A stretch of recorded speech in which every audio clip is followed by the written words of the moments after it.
Self-injury, property destruction, and physical aggression were occurring before therapy began. Protective equipment was already in place prior to my arrival, so my first step here was to move him from the hazardous setting to a designated safer area that has been positively associated with reinforcement in the past. During this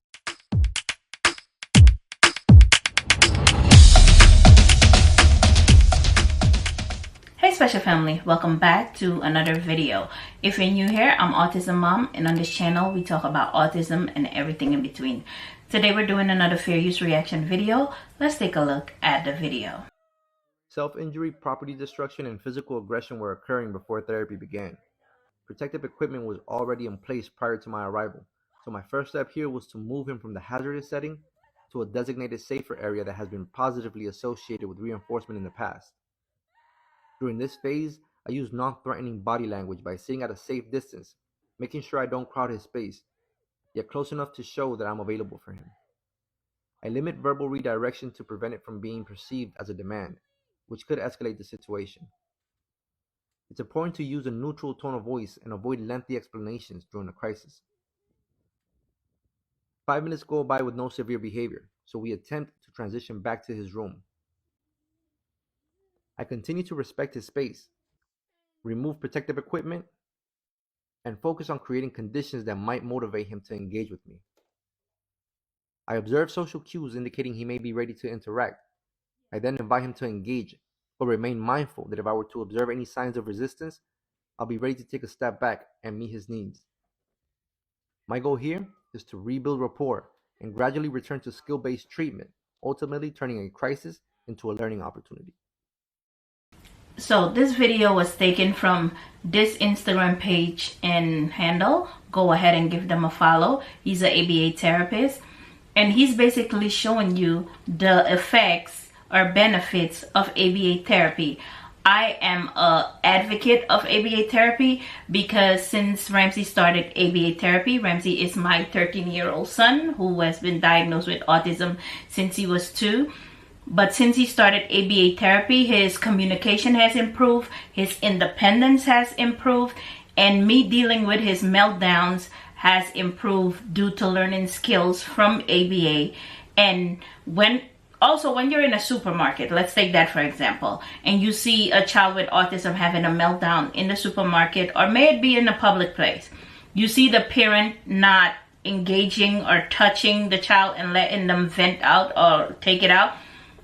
That's because you want to be safe, but you also want to create the distance until they're ready. Because if you push too soon, you can either escalate it, and it could get worse.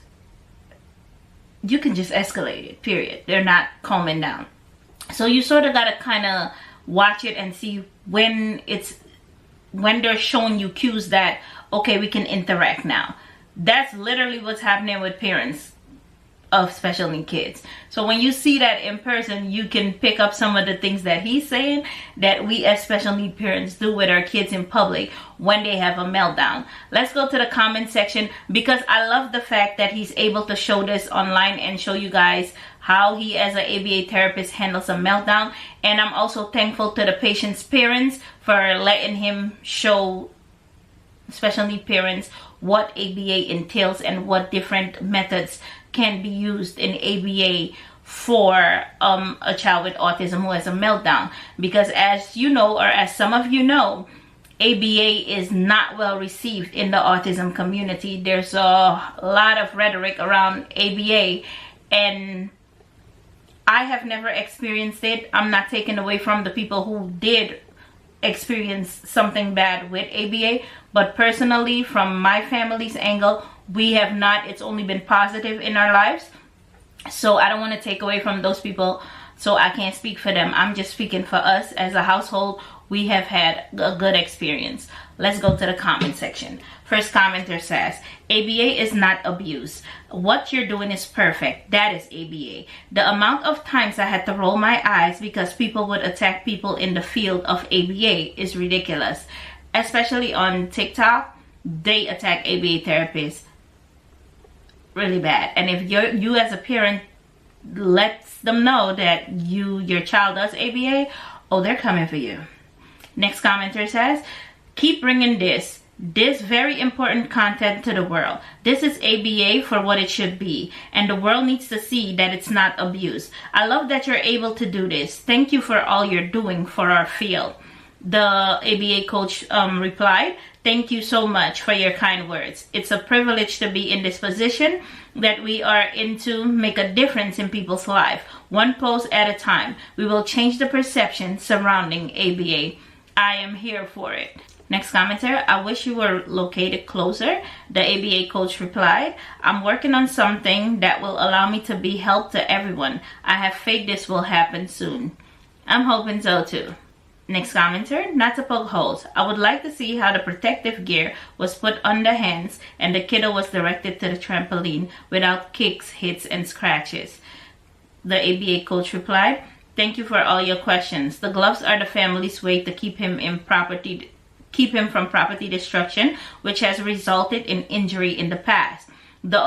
Avoid forcefully having to put gloves on. I've incorporated the gloves during play in order to pair them with reinforcement. The gloves are not associated with meltdowns, which increases his willingness to put them on during times when they are necessary. Okay, so when he sees the gloves, it's not that he's like, okay, I did something bad, so this is gonna happen, now I'm going to wear gloves. He also uses them in a playful way so that it's not associated with any one thing, if that makes sense. Next commenter, great job. You make it look easy, but it's so hard to understand what to do in the moment and analyze the situation like you're doing. Thank you for sharing. Coach responded, it's never perfect, but when our approach is derived from compassion and understanding, our chances of successful de-escalation increase a ton. Thank you for your support. Next commenter, thank you to the parent for allowing you to showcase this moment. Yes, thank you. Props to you for maintaining safe distance and modeling appropriate behavior. This was beautiful to watch. Thank you for your support and your kind words. Next commenter says, I get nervous about ABA, but I just wanted to comment you on this implementation of intervention.